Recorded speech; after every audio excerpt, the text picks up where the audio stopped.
Kerala PSC degree level എക്സാംസിൻ്റെ chemistry പോർഷൻസിലേക്കാണ് നമ്മൾ ചുവടുവെക്കുന്നത്. സോ പൊതുവെ സിലബസിൽ 5 മാർക്കിൻ്റെ ക്വസ്റ്റ്യൻസ് വരെ പ്രതീക്ഷിക്കാവുന്ന പോർഷനാണ് കെമിസ്ട്രിയുടെ. സോ വളരെ ഡീപ്പായിട്ടുള്ള അണ്ടർസ്റ്റാൻഡിംഗ് ഒന്നും നമുക്കിതിന് ആവശ്യമില്ല. ബേസിക് ആയിട്ടുള്ള സർഫസ് ലെവൽ അണ്ടർസ്റ്റാൻഡിങ്ങും കുറച്ച് ഓവറോൾ അണ്ടർസ്റ്റാൻഡിങ്, ഐ മീൻ ഫിസിക്സിലും കെമിസ്ട്രിയിലും ഒരു ഗ്രാഹ്യം ഉണ്ടെങ്കിൽ ഒരു പരിധി വരെ നമുക്ക് എല്ലാ ക്വസ്റ്റ്യൻസും തന്നെ കറക്റ്റ് ആക്കാൻ സാധിക്കുന്ന ഒരു പോർഷനാണ്. ഇതിൽ നമ്മുടെ +1 ലെവൽ കെമിസ്ട്രിയാണ് ഒരു പരിധി വരെ നമ്മൾ ഫോക്കസ് ചെയ്യേണ്ടത്. സോ അവിടെ തന്നെ നമുക്ക് കുറച്ച് ഡീപ്പായിട്ടുള്ള പോർഷൻസ് ഉണ്ട്. അതിൽ നമുക്ക് എവിടെയാണ് നമ്മൾ കൂടുതൽ അണ്ടർസ്റ്റാൻഡിങ് വേണ്ടതെന്നും എവിടെയാണ് നമുക്ക് സർഫസ് ലെവൽ അണ്ടർസ്റ്റാൻഡിങ് മതി എന്നുള്ള കാര്യം ഡീറ്റെയിൽ ആയിട്ട് പറയുന്നതായിരിക്കും. സോ നമുക്ക് ഫസ്റ്റ് ക്ലാസ് സ്റ്റാർട്ട് ചെയ്യാം. Atom, structure of atom. ഇവിടെ നിന്നാണ് നമ്മൾ നമ്മുടെ ഫസ്റ്റ് ക്ലാസ് സ്റ്റാർട്ട് ചെയ്യുന്നത്.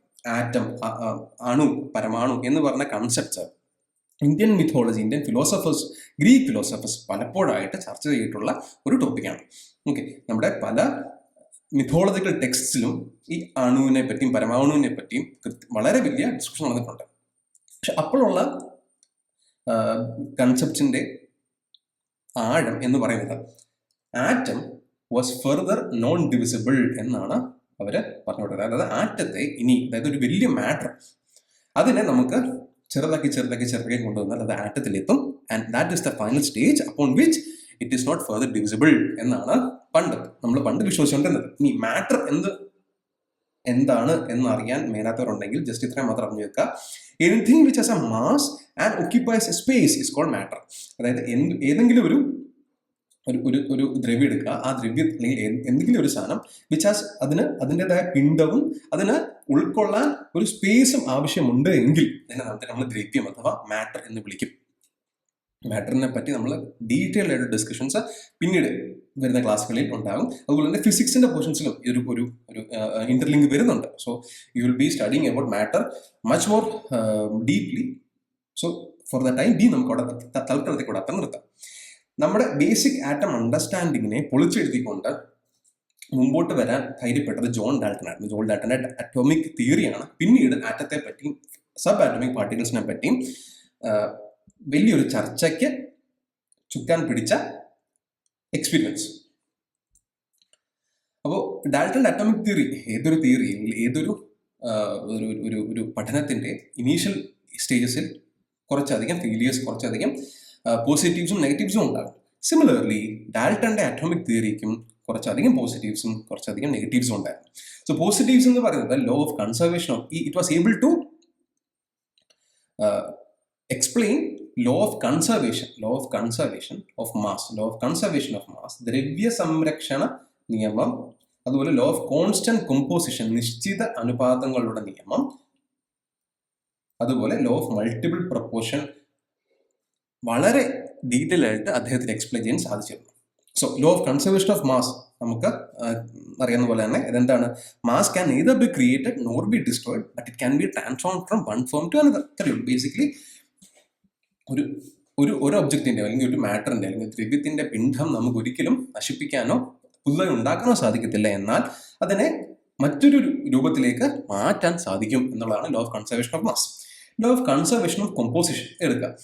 ആ ലോ എന്ന് പറയുന്നത് നമ്മൾ ഒരു ബക്കറ്റ് വെള്ളം എടുത്താലും ശരി, ഒരു തുള്ളി വെള്ളം എടുത്താലും ശരി, അതല്ല ഒരു ആറ്റം ഓഫ് വാട്ടർ എടുത്താലും ശരി, ഏത് കേസിലും ആ മാറ്ററിന്റെ അല്ലെങ്കിൽ ആ ഒരു കോമ്പൗണ്ടിന്റെ കോമ്പോസിഷൻ സെയിം തന്നെ ആയിരിക്കും, വിച്ച് ഇസ് H2O. ഒരു ആറ്റം ആണെങ്കിലും ശരി, ഒരു ബക്കറ്റ് വെള്ളമാണെങ്കിലും, ഒരു ആറ്റം ഓഫ് വെള്ളമാണെങ്കിലും ശരി, ഒരു ബക്കറ്റ് വെള്ളമാണെങ്കിലും ശരി, അതിന്റെ കോമ്പോസിഷൻ എങ്ങനെയാണ്? H2O എന്ന ബേസിക് കോമ്പോസിഷനിൽ തന്നെ ആയിരിക്കും. ബേസിക് അണ്ടർസ്റ്റാൻഡിംഗ് ആണ്. നമുക്ക് ഫർദർ ആയിട്ട് ഇതിനെപ്പറ്റി കാര്യമായിട്ട് അറിയേണ്ട യാതൊരു കാര്യമില്ല. Then comes law of multiple proportion. Law of multiple proportion എന്ന് പറയുന്നത് ഒരു കോമ്പൗണ്ട് എടുക്കുകയാണെങ്കിൽ it will have more than one element എന്ന് കരുതുക. അതായത് എലമെന്റ് എയും എലമെന്റ് ബിയും അടങ്ങുന്ന ഒരു കോമ്പൗണ്ട് എടുക്കാന്ന് വെച്ചാൽ ആ 2 എലമെന്റ് വെച്ച് നമുക്ക് ഡിഫറെന്റ് കോമ്പൗണ്ട്സ് ഉണ്ടാക്കാൻ പറ്റും. ഉദാഹരണത്തിന് നമുക്ക് CH4ഉം C2H6ഉം ഉണ്ടാക്കാൻ സാധിക്കുന്നു. CH4 C2H6. ബേസിക്കലി നമുക്ക് മനസ്സിലാക്കേണ്ട സംഗതി, ഇവിടുത്തെ കോമ്പൗണ്ട്സിന്റെ പ്രൊപ്പോർഷൻ ഇവിടുത്തെ എലമെന്റ്സിന്റെ പ്രൊപ്പോർഷൻ കോമ്പൗണ്ടുകൾ മാറിയാലും ഒരു നിശ്ചിത പ്രൊപ്പോർഷനിൽ തന്നെ ആയിരിക്കും എന്നുള്ളതാണ്. ഇവിടെയും നമുക്ക് ഡീറ്റെയിൽ ആയിട്ടുള്ള അണ്ടർസ്റ്റാൻഡ് ആവശ്യമില്ല. ബേസിക് ഒരു അണ്ടർസ്റ്റാൻഡിങ് മാത്രം മതി. ഫർദർ ക്വസ്റ്റൻസ് ഒന്നും ഇതിൽ നിന്ന് ചോദിക്കാൻ സാധ്യതയില്ല. ഇനി ഇത് വേർ ഇറ്റ് വാസ് ഫീൽഡ് എന്നുള്ളതാണ് നമ്മൾ എടുക്കുന്നത്. എവിടെയാണ് ഇതിന് ഒരു വീഴ്ച സംഭവിച്ചത്? അത് ഇത്രയേ ഉള്ളൂ. നമ്മൾ സ്കൂളിലൊക്കെ ഡ്രൈ ആയിട്ടുള്ള ഹെയർ, ഓയിലി ആയിട്ടില്ലാത്ത ഹെയറിൽ സ്കെയിലിൽ വെച്ച് നമ്മൾ തലയിൽ റബ്ബ് ചെയ്തിട്ട് കുറെ പീസ് ഓഫ് പേപ്പറിന്റെ മുകളിൽ കൊണ്ട് വെക്കുമ്പോൾ ഈ പീസ് ഓഫ് പേപ്പർ ചാടുന്നുണ്ടല്ലേ, അതൊരു ഇലക്ട്രോസ്റ്റാറ്റിക് എനർജിയുടെ ഒരു എക്സ്പ്ലനേഷന്റെ തുടക്കമായിരുന്നത്. ഈ സംഗതിയെ എക്സ്പ്ലെയിൻ ചെയ്യാൻ ആർക്ക് സാധിച്ചില്ല?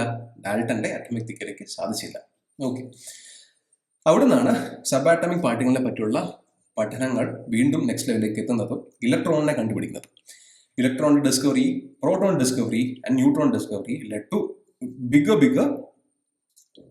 theories in chemistry, not only in chemistry but also in physics. So ഈ പറയുന്ന ഇലക്ട്രോണിനെ കണ്ടുപിടിച്ചതാരാണ്? J.J. Thomson. Electron was discovered by J.J. Thomson during his investigations of cathode rays. Cathode ray tube experiment എന്ന് പറയുന്നത് 1930s Michael Faraday തുടങ്ങി വെച്ച ഒരു series of experiments ആയിരുന്നു. So അദ്ദേഹം cathode ray tube experiment start ചെയ്യുന്നതിന്റെ കൂടെ തന്നെ അതിനുശേഷം പല സയന്റിസ്റ്റ് പുറകെ ഈ കാഥോഡ് റേ ട്യൂബ് എക്സ്പെരിമെന്റ്സുമായിട്ട് ചാടി ഇറങ്ങി. അങ്ങനെയാണ് തോംസണും ഈ പറയുന്ന കാഥോഡ് റേ ട്യൂബ് എക്സ്പെരിമെന്റിലേക്ക് എത്തിയത്. ഈ എക്സ്പെരിമെന്റിന്റെ സെറ്റപ്പ് എന്ന് പറഞ്ഞാൽ ബേസിക്കലി ഒരു കാഥോഡും ഒരു ആനോഡും ഉണ്ട്. ബേസിക്കലി കാഥോഡ് എന്താണ്? An electrode which is connected to a negative terminal, and anode എന്ന് പറഞ്ഞാൽ it is connected to the positive terminal. അത്രയാണ്. ഇനി ഈ ആനോഡും കാഥോഡും എവിടെയാണ് പ്ലേസ് ചെയ്തിരിക്കുന്നത്? ഒരു ഗ്ലാസ് ട്യൂബിനകത്താണ്. ഓക്കെ, ആൻഡ് ആ ഗ്ലാസ് ട്യൂബിന്റെ എയർ മാക്സിമം വാക്യൂം യൂസ് ചെയ്ത് പമ്പ് ചെയ്ത് വെളിയിലിട്ടേക്ക്. സോ മാക്സിമം വാക്യൂം യൂസ് ചെയ്ത് പമ്പ് ചെയ്ത് വെളിയിലിടുക എന്ന് പറഞ്ഞ ഉദ്ദേശിക്കുന്നത് എന്താണ്? വളരെ ലോ പ്രഷർ ആയിരിക്കും ഈ ഗ്ലാസ് ട്യൂബിനകത്ത്, ആൻഡ് ഹൈ വോൾട്ടേജ് ആണ്. സോ ഈ ഒരു ബേസിക് എക്സ്പെരിമെന്റൽ സെറ്റപ്പിലാണ് എക്സ്പീരിയൻസ് നടക്കുന്നത്. ഇനി ഇത് കുറച്ചുകൂടെ ഒന്ന് എന്താ പറയുക, നമുക്ക് ഈസി അണ്ടർസ്റ്റാൻഡിങ്ങിന് വേണ്ടി അദ്ദേഹം എന്ത് ചെയ്തു? ഈ ആനോഡിനിടയ്ക്ക് ചെറിയ ഹോൾസ് ഇട്ടു. ആൻഡ് ഈ എൻഡ് ഓഫ് ദി ഗ്ലാസ് ട്യൂബിൽ അദ്ദേഹം ഫ്ലൂറസെന്റ് ആയിട്ടുള്ള എന്തെങ്കിലും സാധനത്തിന്റെ കോട്ടിങ്, പൊതുവെ സിങ്ക് സൾഫൈഡ് ആണ് യൂസ് ചെയ്തിട്ടുള്ളത്, ഈ ഫ്ലൂറസെന്റ് കോട്ടിങ് കൂടെ അദ്ദേഹം ഇവിടെ യൂസ് ചെയ്തു. ഇനി സംഭവിച്ചെന്താന്ന് വെച്ച് കഴിഞ്ഞാൽ കാഥോഡ് റേ ഇവിടുന്ന് ഒരു റേസ് പോകുന്നുണ്ട് എന്ന് അദ്ദേഹം മനസ്സിലാക്കി. എങ്ങനെ മനസ്സിലാക്കിയെന്ന് വെച്ച് കഴിഞ്ഞാൽ ഈ ഫ്ലൂറസെന്റ് അല്ലെങ്കിൽ ഈ ലൂമിനസെന്റ് ആയിട്ടുള്ള പോർഷൻ തിളങ്ങാൻ തുടങ്ങി. ഓക്കെ, അവിടെ നിന്നാണ് അദ്ദേഹം ഒരു കാഥോഡ് റേസ് ഇവിടെ ഉണ്ടാകുന്നുണ്ട് എന്ന് അദ്ദേഹം മനസ്സിലാക്കി. ഈ എക്സ്പെരിമെന്റിന്റെ ഫെർദർ നെക്സ്റ്റ് ലെവൽ ആപ്ലിക്കേഷൻ ആണ് നമ്മൾ പണ്ടത്തെ ടെലിവിഷൻസ്, കാഥോഡ് റേ യൂസ് ചെയ്തിട്ടുള്ള പഴയ ടെലിവിഷൻസ് കേട്ടോ. അവിടെ നമ്മൾ ഈ പറയുന്ന ലൂമിനസെന്റ് ആയിട്ടുള്ള പ്രോപ്പർട്ടി യൂസ് ചെയ്തിട്ടാണ് നമ്മൾ ഗ്ലാസ്സിലൂടെ നമ്മൾ പിക്ചേഴ്സ് കണ്ടുകൊണ്ടിരുന്നത്. ഇപ്പോൾ ഒത്തിരി മാറിയിരിക്കുന്നു. സോ അത് ജസ്റ്റ് ഒരു ഇൻഫർമേഷൻ എന്ന രീതി പറഞ്ഞ മാത്രമേ ഉള്ളൂ. ഓക്കെ, ഇനി അദ്ദേഹത്തിന്റെ കൺക്ലൂഷൻസ് എന്തൊക്കെയായിരുന്നു? തോംസൺ എക്സ്പെരിമെന്റിന്റെ ഈ കൺക്ലൂഷൻസ് എന്തൊക്കെയായിരുന്നു? ഫസ്റ്റ് വൺ, കാഥോഡ് റേസ് ഉണ്ടായിരുന്നു, അതായത് streams of negatively charged particles. കാരണം എന്തുകൊണ്ടാണ് ഈ ചാർജ് ഉണ്ടാകുന്നത്? ഈ പറഞ്ഞ ലൂമിനൻസ് നടക്കുന്നത് ആനോഡിന്റെ റൈറ്റ് സൈഡിലാണ്. അതായത് കാഥോഡ് ടു ആനോഡിലേക്ക് വരുന്ന ഏതോ റേസ് ആണ് ഈ പറഞ്ഞ ലൂമിനൻസ് ഉണ്ടാക്കുന്നത് എന്നാണ്. സോ ഇവിടെ നമുക്ക് ഇതിനെപ്പറ്റി കുറച്ചുകൂടെ നമുക്ക് അണ്ടർസ്റ്റാൻഡ് ചെയ്യണമെങ്കിൽ ഇത്ര ഓർത്താൽ മതി. പോസിറ്റീവ് ലൈക്ക് ചാർജസ് റിപ്പിൽ ചെയ്യും, negative and positive unlike charges attract ചെയ്യുന്ന ഓർത്താൽ. സോ കാഥോഡിൽ നിന്ന് വരുന്ന rays which is negative rays was travelling to the positive terminal. അതുകൊണ്ടാണ് ഇവിടെ ഒരു ലൂമിനസെന്റ് ആയിട്ടുള്ള പ്രോപ്പർട്ടിക്ക് നമുക്ക് സാക്ഷ്യം വഹിക്കാൻ സാധിച്ചത്. അദ്ദേഹം പറഞ്ഞു ഈ കാഥോഡ് റേസ് എന്ന് പറഞ്ഞു കഴിഞ്ഞാൽ this is none other than electrons. ഈ നെഗറ്റീവ്ലി ചാർജ്ഡ് ആയിട്ടുള്ള റേസ് ഇലക്ട്രോൺസ് തന്നെയാണ് എന്ന് അദ്ദേഹം പറയുകയും ചെയ്തു. പിന്നീട് ഇതേ കാഥോഡ് റേ ട്യൂബിന്റെ എക്സ്പെരിമെന്റ് സെറ്റപ്പിൽ ചെറിയ മാറ്റങ്ങൾ വരുത്തിയിട്ട് പ്രോട്ടോൺസിനെയും ന്യൂട്രോൺസിനെയും കണ്ടുപിടിക്കുകയുണ്ടായി. ഇവിടെ പ്രോട്ടോണിനെ കണ്ടുപിടിച്ചത് ആരാണ്? ഏണസ്റ്റ് റുദർഫോർഡ് ആണ്. And neutron, sorry for the mistake, ഇവിടെ പ്രോട്ടോൺ അല്ല, ഇവിടെ ന്യൂട്രോൺ ആണ് വരേണ്ടത്. Neutron was discovered by Chadwick. Okay, ഇനി ഈ രണ്ട് പേരുകൾക്ക് പുറമെ നമുക്ക് വളരെ ഇമ്പോർട്ടൻ്റ് ആയിട്ട് പഠിക്കേണ്ട സംഗതിയാണ് ഇത്. ഇവിടെ മാസ് നോക്കിയേ, ഇലക്ട്രോണിന്റെ പ്രോട്ടോൺ ന്യൂട്രോണിന്റെ മാസ് തന്നിട്ടുണ്ട്. ഇവിടെ ഇലക്ട്രോണിന്റെ മാസ് 9.1 × 10⁻28 ഗ്രാമും പ്രോട്ടോണിൻ്റെത് 1.67 × 10⁻24 ഗ്രാം -24 ഗ്രാം. ഓക്കെ, ഇതാണ് ഗ്രാംസ് എന്ന് പറയുന്നത്. അപ്പോൾ ഒരു കാര്യം മനസ്സിലാക്കാം, പ്രോട്ടോണും ന്യൂട്രോണുമാണ് comparatively higher mass than electron. അല്ലെങ്കിൽ 10⁻28 എന്ന് പറഞ്ഞാൽ -24 വളരെ കുറവാണ്. സോ കമ്പാരിറ്റീവ്ലി മാസ് ആർക്കാണ് കൂടുതൽ? പ്രോട്ടോണും ന്യൂട്രോണുമാണ്. ആൻഡ് ചാർജ് നോക്കി, ഇവിടെ പോസിറ്റീവ് ചാർജ് നെഗറ്റീവ് ചാർജ് നമുക്ക് നേരത്തെ അറിയാം. ന്യൂട്രോൺ ന്യൂട്രൽ ആണ്, ന്യൂട്രോണിന് പ്രത്യേകിച്ച് ചാർജ് ഇല്ല എന്ന് നമുക്കറിയാം. എന്നാൽ കുളോംസിൽ പറയുമ്പോൾ രണ്ടുപേർക്കും ഒരേ ചാർജാണ്, 1.602 × 10⁻19 കുളോംസ്. സോ ഈ ചാർജ് ഉണ്ടോ, ഈ ചാർജിന്റെ ഏരിയയും ഈ മാസിന്റെ ഏരിയയും നമുക്ക് വളരെ ഇമ്പോർട്ടൻ്റ് ആണ്. PSCയുടെ ഡിഗ്രി ലെവലായിരുന്നില്ല, PSCയുടെ മറ്റ് എക്സാംസിന് ഈ പറയുന്ന ചാർജ് കൃത്യമായിട്ട് ഇത് ചോദിച്ചിട്ടുണ്ട്. സോ അതുകൊണ്ടാണ് ചാർജ് ഇമ്പോർട്ടൻ്റ് ആണ് എന്ന് പറയുന്നത്. ഓക്കെ, ഈ ഇലക്ട്രോണിന്റെ കണ്ടുപിടുത്തവും അതിന് പിന്നീട് വന്ന പ്രോട്ടോണിന്റെ കണ്ടുപിടുത്തവും എന്തിനെ സ്വാധീനിച്ചു? ആറ്റമിന്, സബാറ്റമിക് പാർട്ടിക്കിൾസ് വെച്ച് ആറ്റംസിനെ മോഡൽ ചെയ്യാനുള്ള പുതിയൊരു ശാസ്ത്ര ചിന്തകൾക്ക് തിരികൊളുത്തി. അങ്ങനെയാണ് ആദ്യം തോംസൺ അദ്ദേഹത്തിന്റെ ഒരു മോഡൽ കൊണ്ടുവന്നു. അതിനുശേഷം റുദർഫോർഡ് അദ്ദേഹത്തിന്റെ മോഡൽ കൊണ്ടുവന്നു. ഞാൻ പറഞ്ഞില്ല, നേരത്തെ പറഞ്ഞ പോലെ തന്നെ ഏതൊരു എക്സ്പെരിമെന്റിന്റെ ഇനീഷ്യൽ സ്റ്റേജ്, ഏതൊരു എക്സ്പെരിമെന്റിന്റെയും ഇനീഷ്യൽ സ്റ്റേജസിൽ എപ്പോഴും ഇഷ്യൂസ് ഉണ്ടാവും. അതുപോലെ തന്നെ തോംസന്റെ മോഡലിന് ഇഷ്യൂസ് ഉണ്ടായിരുന്നു, റുദർഫോർഡിന്റെ മോഡലിനും ഇഷ്യൂസ് ഉണ്ടായിരുന്നു. അതിനുശേഷം നീൽസ് ബോർ, നമ്മളത് പഠിക്കും, നീൽസ് ബോറിന്റെ മോഡൽ വരുന്നു, ഇതിനും കുറച്ച് ഇഷ്യൂസ് ഉണ്ടായിരുന്നു. കാരണം അവർ ഒരു മോഡൽ ഇറക്കി കഴിയുമ്പോൾ അതിനെപ്പറ്റി വീണ്ടും ചർച്ചയാകും, അതിനെപ്പറ്റി വീണ്ടും പഠിക്കും, അല്ലെങ്കിൽ പുതിയൊരു ഒരു തിയറി ഉണ്ടാകും. ആ തിയറിയിൽ അത് കോമ്പാറ്റബിൾ ആയി വരില്ല, അപ്പം വീണ്ടും ആ മോഡൽ മാറും. So this is how science work. Okay, this is how science work. ഇവിടെ അൾട്ടിമേറ്റ് ആയിട്ടുള്ള സത്യം ഒന്നുമില്ല. സത്യം it can be differed when a new findings about. Okay, Thomson model of atom, ഇതിനെ പ്ലം പുഡിംഗ് മാതൃക, അല്ലെങ്കിൽ റേസിംഗ് പുഡിംഗ് മാതൃക, അല്ലെങ്കിൽ വാട്ടർമെലൺ മാതൃക എന്നൊക്കെയാണ് ഇതിനെ പൊതുവെ വിളിക്കുന്നത്. സോ ഇത് J.J. തോംസൺ 1898 അദ്ദേഹം പ്രപ്പോസ് ചെയ്യുന്നത്. അദ്ദേഹം പ്രപ്പോസ് ചെയ്തത് എന്താണെന്ന് വെച്ച് കഴിഞ്ഞാൽ, പ്ലം പുഡിംഗ് പോലെ അല്ലെങ്കിൽ റേസിംഗ് പുഡിംഗ് പോലെയാണ് ആറ്റം എന്നാണ്. അതായത് ഒരു വലിയ സർഫസിൽ, ഒരു നിശ്ചിത സർഫസിനകത്ത് ഈ positive negative charges evenly spread ആയേക്കാണ്. ആൻഡ് അത് മാത്രമല്ല, ഈ പറയുന്ന ആറ്റം മോഡലിൽ മാസും ഈവൻലി സ്പ്രെഡ് ആണ് എന്നാണ് പറഞ്ഞിരിക്കുന്നത്. അതായത് അദ്ദേഹം മറ്റൊരു കാര്യം കൂടെ പറഞ്ഞിരുന്നു, ഏതൊരു ആറ്റം എടുത്താൽ ആ ആറ്റം പലപ്പോഴും ന്യൂട്രൽ ആയിരിക്കും. അതായത് ദ നമ്പർ ഓഫ് ഇലക്ട്രോണും നമ്പർ ഓഫ് പ്രോട്ടോൺസും സെയിം ആയിരിക്കും, will be in same number. ഈ വാട്ടറിന് എടുക്കുകയാണെങ്കിൽ ഇത്ര നോക്കിയാൽ മതി, ഇതിലെ ഈ ബ്ലാക്ക് ആയിട്ട് നമ്മുടെ സീഡ്സ് ഇല്ലേ, ആ സീഡ്സ് ആണ് പോസിറ്റീവ് ചാർജും നെഗറ്റീവ് ചാർജും ആയിട്ട് വരുന്നത് എന്നാണ് അദ്ദേഹം. സീഡ്സ് നെഗറ്റീവ് ചാർജും നമ്മുടെ ഈ റെഡ് പോർഷൻസ് വരുന്ന പോസിറ്റീവ് ചാർജുമാണ്. ആൻഡ് ഇവരുടെ ഇലക്ട്രിക്കൽ ന്യൂട്രാലിറ്റി അദ്ദേഹം സംശയിച്ചതുമില്ല. പക്ഷെ പിന്നീട് ഈ പറഞ്ഞ മോഡലിന് ഒത്തിരിയധികം ഇഷ്യൂസ് ഉണ്ട് എന്ന് കാലം തെളിയിച്ചു. അവിടെ നിന്നാണ് പുതിയൊരു മോഡൽ ഉണ്ടാകുന്നത്, അല്ലെങ്കിൽ Rutherford nuclear model of atom ഉണ്ടാകുന്നത്. ഇനി എങ്ങനെയാണ് അദ്ദേഹത്തിന് ഈ മോഡലിന് ഇഷ്യൂസ് മനസ്സിലായി എന്ന് വെച്ച് കഴിഞ്ഞാൽ, അദ്ദേഹം എന്ത് ചെയ്തു, റുദർഫോർഡ് എന്ത് ചെയ്തു, അദ്ദേഹം ഒരു ഗോൾഡ് ഫോയിൽ എക്സ്പെരിമെന്റ് എന്ന് പറഞ്ഞ മറ്റൊരു എക്സ്പെരിമെന്റ് നടത്തി. ആ എക്സ്പെരിമെന്റ് അനുസരിച്ച് എക്സാമിനേഷൻ പോയിന്റ് ഓഫ് വ്യൂ ഇത് ഇമ്പോർട്ടൻ്റ് അല്ല, ജസ്റ്റ് അണ്ടർസ്റ്റാൻഡിങ്ങിന് വേണ്ടി മാത്രമാണ്, നമ്മൾ എങ്ങനെയാണ് ഇതിന്റെ കൺക്ലൂഷൻസിലേക്ക് എത്തിയത് എന്നുള്ള അണ്ടർസ്റ്റാൻഡിങ്ങിന് വേണ്ടി മാത്രമാണ് എക്സ്പെരിമെന്റിന്റെ ഒരു ചെറിയൊരു ഡിസ്ക്രിപ്ഷൻ പറയുന്നത്. സോ അദ്ദേഹം എന്ത് ചെയ്തു, ആൽഫ പാർട്ടിക്കിൾ അല്ലെങ്കിൽ പോസിറ്റീവ് പ്രോട്ടോൺ പാർട്ടിക്കിൾസ് ആണ് ആൽഫ പാർട്ടിക്കിൾ കൊണ്ട് ഉദ്ദേശിക്കുന്നത്.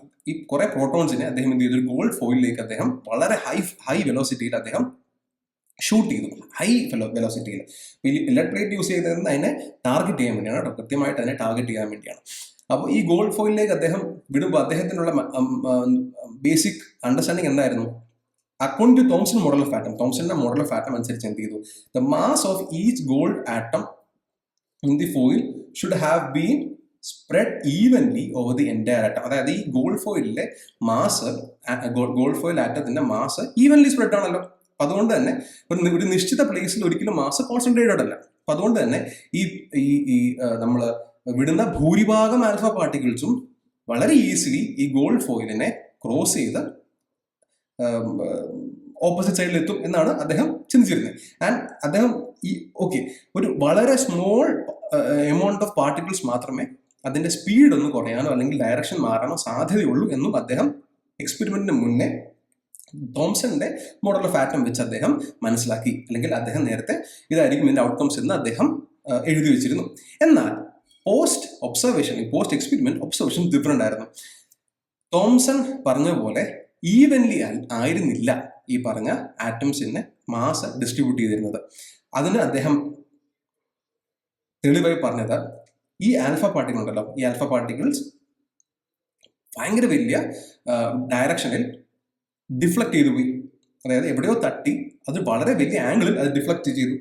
കുറച്ച് ആൽഫ പാർട്ടിക്കിൾ മാത്രമേ അത് വന്ന ഡയറക്ഷനിൽ തന്നെ തിരിച്ച് എത്തിയതുള്ളൂ. അപ്പൊ അദ്ദേഹം പറഞ്ഞു, അദ്ദേഹത്തിന്റെ കൺക്ലൂഷൻസ് ഇതായിരുന്നു: most of the space in the atom is empty. അതായത് കുറെയൊക്കെ ആറ്റത്തിന്റെ സ്പേസ് എംപ്റ്റി ആണ്, എന്നാൽ വളരെ സെൻട്രലൈസ്ഡ് ആയിട്ടോ അല്ലെങ്കിൽ വളരെ കോൺസെൻട്രേറ്റഡ് ആയിട്ട് കുറച്ച് പോസിറ്റീവ് ചാർജ് ഈ ഓരോ ആറ്റത്തിനുള്ളിലുണ്ട് എന്ന് അദ്ദേഹം പറഞ്ഞു. ആൻഡ് അദ്ദേഹം മറ്റൊരു പോയിന്റിലൂടെ പറഞ്ഞു, nucleus of the atom negligibly small ആണ് in context of this volume it occupies in an atom. So 3 conclusions ആണ് എത്തിയത്. ഒരു ആറ്റത്തിന്റെ സ്പേസ് കുറെയൊക്കെ എംപ്റ്റി ആയിരിക്കും, ഒന്നാമത്തേത്. രണ്ടാമത്തേത് അദ്ദേഹം പറഞ്ഞു, positive charge has to be concentrated in a small volume. Positive കാരണം എന്തുകൊണ്ടാണ്? വളരെ കുറച്ച് പാർട്ടിക്കിൾസ് മാത്രമാണ് വലിയ ആംഗിളിൽ ഡിഫ്ലക്ട് ചെയ്തത്. അപ്പോൾ പോസിറ്റീവ് ചാർജ് കോൺസെൻട്രേറ്റ് ചെയ്തിരിക്കുന്നത് വളരെ സ്മോൾ വോളിയത്തിലാണ് എന്നുള്ളത്. മൂന്നാമത്തത് അദ്ദേഹം പറഞ്ഞു, the volume occupied by the nucleus is negligibly small. അവിടുന്ന് അദ്ദേഹത്തിന്റെ പുതിയൊരു മോഡലിലേക്ക് എത്തി. എന്താണ് അദ്ദേഹത്തിന്റെ പുതിയ മോഡൽ? അദ്ദേഹത്തിന്റെ പുതിയ മോഡലിനെ നമുക്ക് സൗരയൂഥ മോഡൽ അല്ലെങ്കിൽ സോളാർ സിസ്റ്റം മോഡൽ എന്ന് പറയാം. അദ്ദേഹത്തിന്റെ മോഡലിനെ ഷേപ്പ് ചെയ്തത് സോളാർ സിസ്റ്റത്തിന്റെ മോഡൽ വെച്ചിട്ടാണ്. അതായത് നമ്മുടെ സണ്ണിന് ചുറ്റും പ്ലാനറ്റ്സ് കറങ്ങുന്നത് പോലെ ഇവിടെ ആറ്റത്തിന്റെ ന്യൂക്ലിയസിന് ചുറ്റും ഇലക്ട്രോൺസ് എങ്ങനെയോ കറങ്ങുകയാണ് എന്നാണ് അദ്ദേഹം, ഒരു കൃത്യമായിട്ടൊരു ഓർബിറ്റിൽ ഇങ്ങനെ കറങ്ങുകയാണ് എന്നാണ് അദ്ദേഹം പറഞ്ഞത്.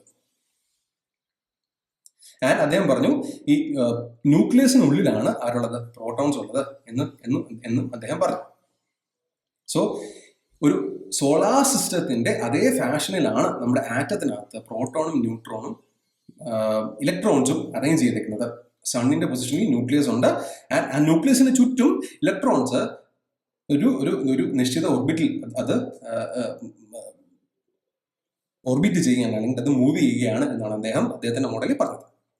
ഇനി ഈ എക്സാമ്പിളിന്റെ കൂടെ തന്നെ അദ്ദേഹം അറ്റോമിക് നമ്പറിനെയും മാസ് നമ്പറിനെയും കൂടി അദ്ദേഹത്തിന് നമുക്ക് ഈ എക്സ്പീരിയൻസ് വെച്ച് ഡിസ്ക്രൈബ് ചെയ്തു. സോ അറ്റോമിക് നമ്പർ എന്ന് പറഞ്ഞു കഴിഞ്ഞാൽ ബേസിക്കലി എന്താണ്? The number of protons in the nucleus അല്ലെങ്കിൽ the number of electrons in the neutral atom. അതായത് ഒരു atom which is considered to be neutral എന്ന് വെച്ചാൽ എന്താണ്? അതിന്റെ പ്രോട്ടോണിന്റെ എണ്ണവും ഇലക്ട്രോണിന്റെ എണ്ണം സെയിം ആണ് എന്നാണ് അർത്ഥം. അങ്ങനെ ഇരിക്കുന്ന ഒരു ആറ്റത്തിന്റെ അറ്റോമിക് നമ്പർ എന്ന് പറഞ്ഞാൽ which is nothing but number of protons അല്ലെങ്കിൽ നമ്പർ ഓഫ് ഇലക്ട്രോൺസ്, കാരണം രണ്ടും സെയിം തന്നെയാണ്. ഇനി മാസ് എന്ന് പറഞ്ഞാൽ നമ്മൾ നേരത്തെ മാസ് പഠിച്ച സമയത്ത് നമ്മൾ നോക്കിയപ്പോൾ ഇലക്ട്രോണിന്റെ mass is negligibly very small when it compared to the mass of proton and neutron. So mass number എന്ന് പറഞ്ഞു കഴിഞ്ഞാൽ basically number of protons plus number of electrons ആണ്. അവിടെ ഇലക്ട്രോണിന്റെ ഇൻപുട്ട് ഇല്ല. So mass number is equal to number of proton plus number of electron. ഇവിടെ കണ്ടോ, ഒരു എലമെന്റിനെ നമ്മൾ റെപ്രസെന്റ് ചെയ്ത് കഴിഞ്ഞാൽ അതിന്റെ താഴെ വരുന്ന number is actually it's atomic number which is number of proton or electron. And അതിന്റെ മുകളിൽ വരുന്ന എലമെന്റിന്റെ മുകളിൽ വരുന്ന നമ്പർ, ലെഫ്റ്റ് സൈഡിൽ മുകളിൽ വരുന്ന നമ്പർ എന്താണ്? മാസ് നമ്പർ ആണ്, which is actually the sum of proton and neutron. ഈ ഒരു ബേസിക് അണ്ടർസ്റ്റാൻഡിങ് വേണം. ഒരു പക്ഷേ നമുക്കൊരു ക്വസ്റ്റ്യൻ ഈ ഒരു പോർഷനിൽ പ്രതീക്ഷിക്കാം. നമുക്ക് ആറ്റോമിക് നമ്പർ തരികയോ അല്ലെങ്കിൽ നമ്പർ ഓഫ് ഇലക്ട്രോൺ തരികയോ അതിൽ നിന്ന് നമുക്ക് മാസ് നമ്പർ കണ്ടുപിടിക്കാനുള്ള ക്വസ്റ്റ്യനിലേക്ക് നമുക്കൊരു പക്ഷേ ഒരു ചോദ്യം പ്രതീക്ഷിക്കാം. So this is important. Then comes isobars and isotopes. So isobar എന്ന് പറഞ്ഞു കഴിഞ്ഞാൽ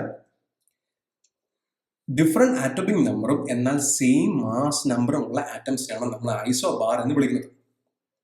അതായത് ഐസോബാറുകൾക്ക് സെയിം മാസ് നമ്പർ ആണ് എന്ന് ഓർക്കുക. സെയിം മാസ് നമ്പർ ആണെന്ന് ഓർക്കുക. അതായത് number of proton plus number of proton plus number of neutrons arc same ആയിരിക്കും? ഐസോബാറുകൾക്ക് സെയിം ആയിരിക്കും.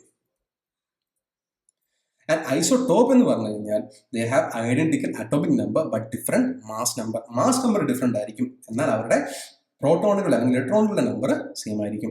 സോ ഐസോബാറിന്റെ ഡിഫറൻസ് എന്ന് ഒരു എക്സാമ്പിൾ എന്ന് പറഞ്ഞു കഴിഞ്ഞാൽ സൾഫർ, ക്ലോറിൻ, ആർഗൺ നോക്കുക. മൂന്നിന്റെയും മാസ് നമ്പർ സെയിം ആണ്. 3നും 40 മാസ് നമ്പർ.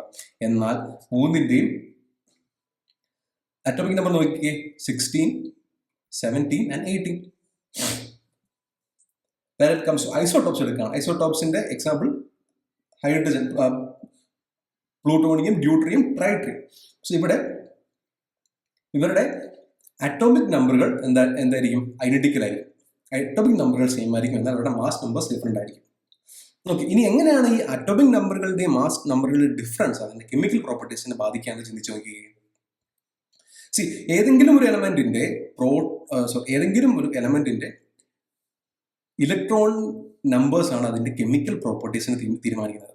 അപ്പൊ അതായത് ഐസോടോപ്പുകൾ എന്ന് വെച്ചാൽ എന്താണ്? Elements having same number of atomic number, അല്ലെ? Same number of atomic numbers same ആയിട്ടുള്ള എലമെന്റ്സ്.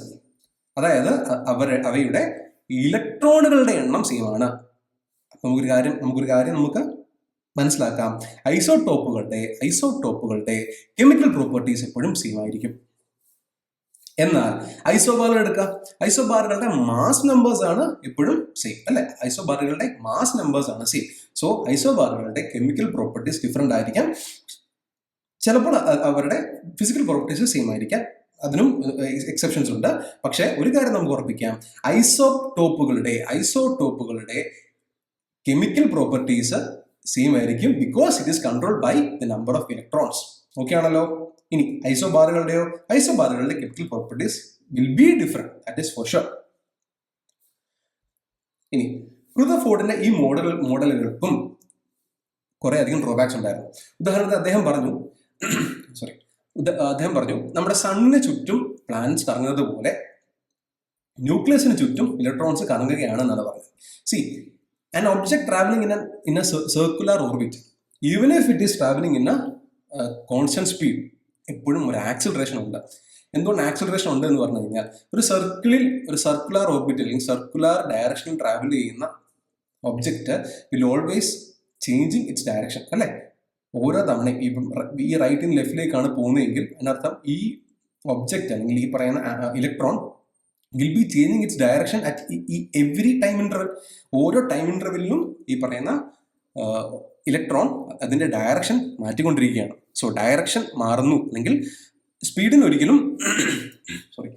ഒരു ഫിസിക്കൽ ക്വാണ്ടിറ്റിയാണ്. അതിന്റെ ഡയറക്ഷനിൽ അതിന് യാതൊരു തരത്തിലുമുള്ള ഇമ്പാക്ട് ഉണ്ടാക്കുന്നില്ല. പക്ഷേ ആക്സിലറേഷൻ എന്താണ്? ആക്സിലറേഷൻ വെക്ടർ ക്വാണ്ടിറ്റിയാണ്. It depends on the direction of the motion. So ഓരോ സമയത്തും ഡയറക്ഷൻ ചേഞ്ച് ചെയ്യുന്നത് കൊണ്ട് അതിനൊരു ആക്സിലറേഷൻ ഉണ്ടാകുന്നുണ്ട് എന്ന് നമുക്ക് സയന്റിഫിക്കലി പറയാം. അങ്ങനെ ആക്സിലറേഷൻ ഉണ്ടാകുന്നുണ്ട് എങ്കിൽ എന്ത് സംഭവിക്കും? It has to emit an electromagnetic radiation, അല്ലെ? It has to emit electromagnetic radiation. ഇതൊരു ഹയർ കോൺസെപ്റ്റ് ഉള്ള ഒരു സംഗതിയാണ്. ഇപ്പോൾ ജസ്റ്റ് കാര്യം ഇത്രയും പറഞ്ഞു വെക്കുക. ആൻഡ് ഒരു ഒബ്ജക്റ്റ് ഇലക്ട്രോമാഗ്നറ്റിക് റേഡിയേഷൻ അല്ലെങ്കിൽ ഒരു ചാർജ്ഡ് പാർട്ടിക്കിൾ ഇലക്ട്രോമാഗ്നറ്റിക് റേഡിയേഷൻ പുറപ്പെടുവിക്കുന്നുണ്ട് എങ്കിൽ ഒരു പോയിന്റ് കഴിയുമ്പോൾ എന്ത് പറ്റും? ഇറ്റ് വിൽ ജോയിൻ, അല്ലെങ്കിൽ എന്ത് പറ്റും? ഇറ്റ് വിൽ ഒരു പോയിന്റ് വരെ മാത്രമേ ഇതിന് റേഡിയേഷൻ കംപ്ലീറ്റ് ചെയ്യാൻ സാധിക്കത്തുള്ളൂ. അതിനുശേഷം എന്ത് ചെയ്യും? It will shrink to the nucleus. അങ്ങനെയാണെങ്കിൽ ആറ്റം വളരെ അൺസ്റ്റേബിൾ ആയിട്ട് സംഗതിയാണ്. സോ റുദർഫോർഡിന്റെ മോഡൽ വെച്ചിട്ട് ആറ്റം ഒരു അൺസ്റ്റേബിൾ മോഡലാണ് നമുക്ക് പ്രൂവ് ചെയ്യാൻ സാധിക്കും. എന്നാൽ ആറ്റം അൺസ്റ്റേബിൾ സംഗതിയാണോ? അല്ല, ആറ്റം ഒരു അൺസ്റ്റേബിൾ സംഗതിയല്ല. ഇനി ഒരുപക്ഷെ നമുക്ക് റുദർഫോർഡിന്റെ മോഡൽ വെച്ച് നമുക്ക് ഇങ്ങനെ ചിന്തിച്ചുകൂടെ? ഒരുപക്ഷെ അത് സ്പീഡിൽ മൂവ് ചെയ്യുന്നില്ല, ഈ പറയുന്ന ഇലക്ട്രോൺസ് സ്റ്റേഷനറി ആണ് എന്ന് ചിന്തിക്കാം. Even if it is stationary, ന്യൂക്ലിയസിന് ഈ പറയുന്ന ഇലക്ട്രോണിനെ ഈസിലി അട്രാക്ട് ചെയ്ത് ന്യൂക്ലിയസിനുള്ളിലേക്ക് എത്തിക്കാൻ സാധിക്കും. There will be a force, അല്ലെ? There will be force. ഈ ഇലക്ട്രോൺസിന്റെ മാസ് വളരെ കുറവാണ്. സോ ഇലക്ട്രോണിന് തിരിച്ച് ഒരു ഫോഴ്സ് ന്യൂക്ലിയസിന്റെ മേൽ അല്ലെങ്കിൽ ന്യൂക്ലിയസിനെ അട്രാക്ട് ചെയ്യാൻ സാധിക്കത്തില്ല. സോ ദാറ്റ് ന്യൂക്ലിയസിന് വളരെ ഈസിലി ഇലക്ട്രോൺസിനെ അട്രാക്ട് ചെയ്ത് ന്യൂക്ലിയസിനുള്ളിലേക്ക് എത്തിക്കാൻ സാധിക്കും. ഇതും നിങ്ങളിപ്പോൾ ചിന്തിക്കേണ്ട കാര്യമില്ല. ജസ്റ്റ് ഒരു അണ്ടർസ്റ്റാൻഡിങ്, ഒരു ഹെഡ്സപ്പിന് വേണ്ടി പറയുന്നത് മാത്രമേ ഉള്ളൂ. അനദർ ഇഷ്യൂ എന്തായിരുന്നു? Distribution of electrons around the nucleus and energies of these electrons. ഇതിനെപ്പറ്റി അദ്ദേഹത്തിന് കാര്യമായിട്ടൊന്നും പറയാൻ സാധിച്ചിരുന്നില്ല. ഓക്കെ, ഇലക്ട്രോണിന്റെ എനർജിയെ പറ്റിയും, അതായത് ന്യൂക്ലിയസിന് അടുത്തുള്ള ഇലക്ട്രോണിന്റെയും ന്യൂക്ലിയസിന് ഏറ്റവും ദൂരമുള്ള ഇലക്ട്രോണിന്റെ എനർജി ഡിഫറൻസിനെ പറ്റിയും അതിന്റെ ഓർബിറ്റൽ എനർജി ഡിഫറൻസിനെ പറ്റി ഒന്നും അദ്ദേഹത്തിന് കാര്യമായിട്ട് ഇൻഫറൻസ് ചെയ്യാൻ അല്ലെങ്കിൽ കാര്യമായിട്ട് പറഞ്ഞു തരാൻ സാധിച്ചിരുന്നില്ല. അപ്പോഴാണ് നീൽസ് ബോർ അദ്ദേഹത്തിന്റെ പുതിയ മോഡലായിട്ട് വരുന്നത്. അദ്ദേഹം എന്ത് ചെയ്തു? അദ്ദേഹം വളരെ ഡീറ്റെയിൽ ആയിട്ട് റുദർഫോർഡിന്റെ മോഡലിനെ പഠിച്ചു. അതിനുശേഷം റുദർഫോർഡിന്റെ മോഡലിന്റെ ഇഷ്യൂസിനെ പറ്റി അദ്ദേഹം മനസ്സിലാക്കി അതിന്റെ ബേസിക് കറക്ഷൻസും എങ്ങനെയാണ് അറ്റോമിക് മോഡൽ എന്ന് ഉള്ളത് എന്നതിനെ പറ്റി അദ്ദേഹം ഡീറ്റെയിൽ ആയിട്ടൊരു സ്റ്റഡി നടത്തിയിട്ട് ഒരു റിസൾട്ട്സ് അദ്ദേഹം പബ്ലിഷ് ചെയ്തു. അങ്ങനെയാണ് അദ്ദേഹത്തിന്റെ ബോർ അറ്റോമിക് മോഡൽ. അദ്ദേഹത്തിന്റെ ഫസ്റ്റ് അല്ലെങ്കിൽ അദ്ദേഹത്തെ ഏറ്റവും ഇമ്പോർട്ടന്റ് ആയിട്ടുള്ള ഔട്ട്പുട്ട് എന്ന് പറഞ്ഞു കഴിഞ്ഞാൽ he explained that the electrons move around the fixed orbital shell. അതായത് ന്യൂട്രോണിന് ചുറ്റും ഒരു ഫിക്സഡ് ഓർബിറ്റ് ഷെൽ ഇതിലാണ് ഇലക്ട്രോൺസ് മൂവ് ചെയ്യുന്നത് എന്ന് അദ്ദേഹം പറഞ്ഞു. അദ്ദേഹം ആ ഷെല്ലിന്, ഈ ഓർബിറ്റൽ ഷെല്ലിന് ഒരു ഫിക്സഡ് എനർജി ലെവൽ ഉണ്ട് എന്നും അദ്ദേഹം പറഞ്ഞു. So Rutherford basically explained the nucleus of an atom, whereas Bohr took a model step ahead. He explained about the electrons and the different energy level associated with it. അതായത് നമ്മൾ നേരത്തെ പറഞ്ഞ ഒരു limitation ഉണ്ടായിരുന്നു. ഓരോ ഓർബിറ്റൽ ലെവലിലെ എനർജി ഡിഫറൻസിനെ പറ്റി Rutherford ഒന്നും പറയാൻ സാധിച്ചിരുന്നില്ല. അതിനെ എക്സ്പ്ലെയിൻ ചെയ്യാൻ ആർക്ക് സാധിച്ചു? ബോറിന് സാധിച്ചു. അദ്ദേഹം പറഞ്ഞു ന്യൂക്ലിയസിന് അടുത്തുള്ള ന്യൂക്ലിയസിന് ദൂരെയുള്ള ഓർബിറ്റിനും ഡിഫറെന്റ് എനർജി ലെവൽസ് ആണ്. therefore electrons also possess different energy. According to Bohr atomic model, a small positively charged nucleus is surrounded by revolving negatively charged electrons in fixed orbit. നമുക്കറിയാം. And then he concluded that electrons will have more energy if it is located away from the nucleus, and electrons will have less energy if it is located near to the nucleus. Basically എന്തുകൊണ്ടാണ് ന്യൂക്ലിയസിനുള്ളിൽ proton ഉള്ളതുകൊണ്ട് തന്നെ proton electron attract ചെയ്യും, electron proton attract ചെയ്യും. ന്യൂക്ലിയസിൽ നിന്നുള്ള distance വളരെ കുറവായതുകൊണ്ട് തന്നെ ഈ പറയുന്ന അട്രാക്ഷൻ വളരെ ടൈറ്റ് ആയിരിക്കും. അതുകൊണ്ട് തന്നെ ന്യൂട്രോൺസിന് കാര്യമായിട്ടുള്ള എനർജി ഉണ്ടാവും ഇല്ല. അതേസമയം തേർഡ് ഓർബിറ്റിൽ കിടക്കുന്ന ഇലക്ട്രോൺസിന്റെ അടുത്ത് ഡിസ്റ്റൻസ് ഇസ് ഹയർ അല്ലെ, ഡിസ്റ്റൻസ് ഇസ് ലാർജർ. സോ അതുകൊണ്ട് തന്നെ ഇലക്ട്രോൺസിന് പ്രോട്ടോൺ ഇലക്ട്രോണിന് മേൽ അപ്ലൈ ചെയ്യുന്ന ഫോഴ്സിന് ഒരു പരിമിതിയുണ്ട്. അതുകൊണ്ട് തന്നെ ഈ ഇലക്ട്രോണിന്റെ energy level will be higher. So ഈ പറയുന്ന സ്റ്റഡി എല്ലാത്തിനു ശേഷം അദ്ദേഹത്തിന്റെ പോസ്റ്റ്ലേറ്റ്സ് അവതരിപ്പിച്ചു. അതിൽ അദ്ദേഹം ഓരോന്നായിട്ട് സ്റ്റേറ്റ് ചെയ്തു. അദ്ദേഹത്തിന്റെ ആദ്യത്തെ സ്റ്റേറ്റ്മെന്റ് ഓർബിറ്റിനെ പറ്റിയായിരുന്നു. ഇലക്ട്രോൺസ് ന്യൂക്ലിയസിന് ചുറ്റും ഒരു ഫിക്സഡ് സർക്കുലർ പാത്തിലാണ് മൂവ് ചെയ്യുന്നത്. അതിനെ അദ്ദേഹം ഓർബിറ്റ് എന്ന് വിളിച്ചു. ഇറ്റ്സ് സ്റ്റേഷനറി ഓർബിറ്റ് എന്ന് അദ്ദേഹം എടുത്ത് പറയുകയും ചെയ്തു. The second point was every circular orbit will have a certain amount of fixed energy. എല്ലാ ഓർബിറ്റിനും ഒരു ഫിക്സഡ് എനർജി ഉണ്ട് എന്ന് അദ്ദേഹം കൃത്യമായിട്ട് പറഞ്ഞു. and അദ്ദേഹം എന്ത് ചെയ്തു? ഓരോ ഓർബിറ്റിനെ അദ്ദേഹം ഓരോ പേരിട്ട് വിളിച്ചു. ഫസ്റ്റ് ഓർബിറ്റിനെ K എന്നും, സെക്കൻഡ് ഓർബിറ്റിനെ L എന്നും, തേർഡിനെ M എന്നും, N വിളിച്ചു. അദ്ദേഹം പറഞ്ഞു lowest energy level of the electron is called ground state. നമ്മളിത് സെമി കണ്ടക്ടറിനെ പറ്റി പഠിക്കുമ്പോൾ ഗ്രൗണ്ട് സ്റ്റേറ്റ് എന്താണെന്നും അടുത്ത സ്റ്റേറ്റ് എന്താണെന്നും നമ്മൾ ഡീറ്റെയിൽ ആയിട്ട് പഠിക്കും. സർക്കാരിന് ഇത്ര മാത്രം മനസ്സിലാക്കുക. നെക്സ്റ്റ് പോയിന്റ് എന്തായിരുന്നു? The change in energy occurs when electron jump from one energy level two another energy level. Electron ഒരു ഓർബിറ്റിൽ നിന്ന് മറ്റു ഓർബിറ്റിലേക്ക് പോകാൻ അതിന് സാധിക്കുമെങ്കിൽ there will be a change in energy. ഇത്ര മാത്രം തൽക്കാലം മനസ്സിലാക്കുക. കാരണം സെമി കണ്ടക്ടർ പോർഷൻസ് ഒക്കെ നമ്മൾ ഡീറ്റെയിൽ ആയിട്ട് പഠിക്കുമ്പോൾ മാത്രമാണ് നമ്മൾ ഈ ഇലക്ട്രോൺസ് എങ്ങനെയാണ് അതിന്റെ എനർജി ലൂസ് ചെയ്യുന്നതെന്നും അല്ലെങ്കിൽ എങ്ങനെയാണ് ഇലക്ട്രോൺ എനർജി ഗെയിൻ ചെയ്ത് ഒരു പറയുന്ന ഓർബിറ്റിലേക്ക് കയറുന്നതെന്നുള്ള കാര്യമൊക്കെ നമ്മൾ അപ്പോഴാണ് പഠിക്കുക. അപ്പോൾ പഠിച്ചാൽ മതി. അല്ലാതെ നമുക്ക് ഈ എക്സാമിന് അതിനെപ്പറ്റി ഡീറ്റെയിൽ ആയിട്ട് അണ്ടർസ്റ്റാൻഡിങ് ആവശ്യമില്ല.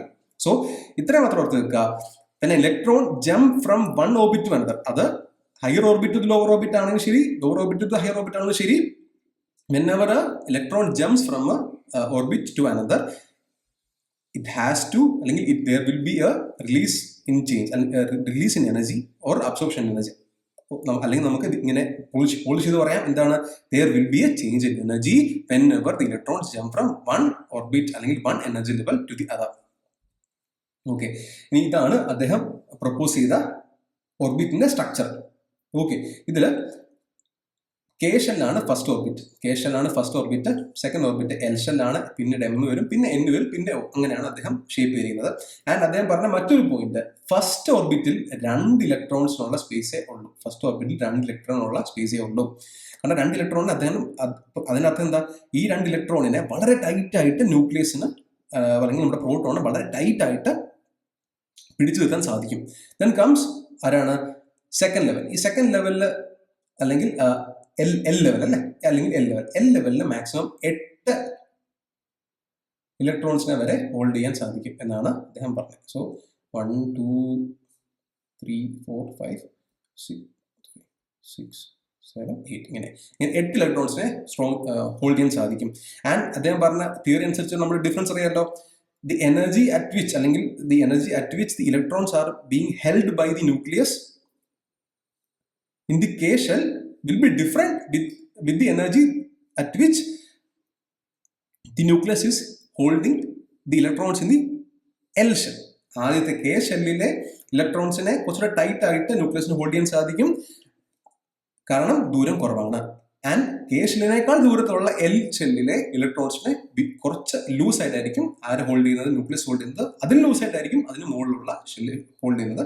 അതിനും ലൂസ് ആയിട്ടായിരിക്കും എൻ ഷെല്ലിലുള്ള ഇലക്ട്രോൺസ്. കാരണം എൻ ഷെല്ലിലുള്ള ഇലക്ട്രോൺസിന് ഒരുപക്ഷെ വളരെ ഈസി ആയിട്ട് ഒരു കോമ്പൗണ്ട് ഉണ്ടാക്കാൻ വേണ്ടി ഇലക്ട്രോൺസ് ചാടുകയോ ജോയിൻ ചെയ്യുകയോ ചെയ്യാം.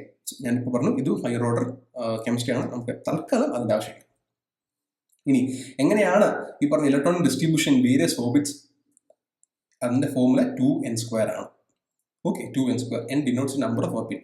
അതായത് ഫസ്റ്റ് ഓർബിറ്റ് ആണെന്ന്, ഫസ്റ്റ് ഓർബിറ്റിൽ എത്ര ഇലക്ട്രോൺ ഉണ്ടെന്ന് അറിയാൻ വേണ്ടി എന്ത് ചെയ്താൽ മതി, എന്നിന്റെ പൊസിഷനിൽ 1 ഇട്ട് കൊടുത്താൽ മതി, വിച്ച് ഈസ് 2. സെക്കൻഡ് ഓർബിറ്റിൽ എത്രയാണ്, 2 ഇൻറ്റു, അതായത് ഇത് കെ ഷെല്ലാണ്, ഇത് എൽ ഷെല്ലാണ്, 2 ഇൻറ്റു 2², അതായത് 2 into 4, which is 8 orbit. M shell 2 into 2² നമുക്ക് 3 ആണ്, 3² 9 ആണ്, 2 ഇൻറ്റു 9 18. ഇങ്ങനെയാണ് അതിൻ്റെ trend of electronic distribution. So നമ്മൾ തോംസൺ അല്ലെങ്കിൽ പ്ലം പുഡിംഗ് മോഡൽ നോക്കി, പിന്നെ റുദർഫോർഡിന്റെ മോഡൽ നോക്കി, അതിൻ്റെ ഇഷ്യൂസ് മനസ്സിലാക്കി, നീൽ ബോർ ഉണ്ടാക്കിയ മോഡൽ എന്താണെന്ന് നമ്മൾ മനസ്സിലാക്കി. സോ ഈ ബേസിക് അണ്ടർസ്റ്റാൻഡിംഗ് ആണ് നമുക്ക് ഒരു ആറ്റം എന്ന് പറഞ്ഞ സംഗതി പഠിക്കുമ്പോൾ വേണ്ടത്. സോ ഒന്നുകൂടെ നമുക്ക് ഓടിച്ച് കാര്യങ്ങൾ നോക്കി എന്തൊക്കെയാണ് നമ്മൾ ഈ ഒരു എക്സാമിനേഷൻ പോയിന്റ് ഓഫ് ഇമ്പോർട്ടൻ്റ് ഉള്ള സംഗതി. അറ്റോമിക് തിയറി കൊണ്ടുവന്നാരാണ്, ജോൺ ഡാൾട്ടൺ ആണ്. ഈ ഇലക്ട്രോൺസിന്റെ discovery, proton discovery and neutron ഡിസ്കവറിക്ക് കാരണമായിട്ടുള്ള ആൾക്കാരാണ് നമുക്ക് അറിയണം, അത് നമ്മൾ പഠിച്ചു. And the actual mass and the charge of proton, neutron and electron നമ്മൾ പഠിക്കണം, അതും വളരെ ഇമ്പോർട്ടൻ്റ് ആണ്. Then came the Rutherford experiment. Rutherford എക്സ്പെരിമെന്റിന്റെ കണ്ടെത്തലുകൾ എന്താണെന്നുള്ള ക്വസ്റ്റ്യൻസ് നമുക്ക് ഒരുപക്ഷെ വരാം. അതുപോലെ നീൽ ബോറിന്റെ മോഡലിന്റെ കണ്ടെത്തലുകൾ എന്താണ് എന്നുള്ളത് നമുക്ക് ക്വസ്റ്റ്യൻ ആയിട്ട് വരാം. 4 സ്റ്റേറ്റ്മെന്റ് ആയിരിക്കും തരാൻ വന്നത്. ആ സ്റ്റേറ്റ്മെന്റിൽ ഏത് സ്റ്റേറ്റ്മെന്റ് ആണ് തെറ്റ് എന്നുള്ളതായിരിക്കും ചോദിക്കുന്നത്, അല്ലെങ്കിൽ ഏതൊക്കെ സ്റ്റേറ്റ്മെന്റ്സ് ആണ് കറക്റ്റ് എന്നുള്ളതായിരിക്കും ചോദിക്കുന്നത്. സോ അതുകൊണ്ടാണ് റുദർഫോർഡ് മോഡലും ബോർസ് ആറ്റോമിക് മോഡലിന്റെയും കൺക്ലൂഷൻസ്, പോസ്റ്റ്ലേറ്റ്സ് വളരെ ഇമ്പോർട്ടൻ്റ് ആണ് എന്ന് ഞാൻ പറഞ്ഞതും നമ്മൾ ഇത്രയും ടൈം എടുത്ത് അതിന് എക്സ്പ്ലെയിൻ ചെയ്തത്. And then comes 2n², which is the electronic distribution formula of various orbits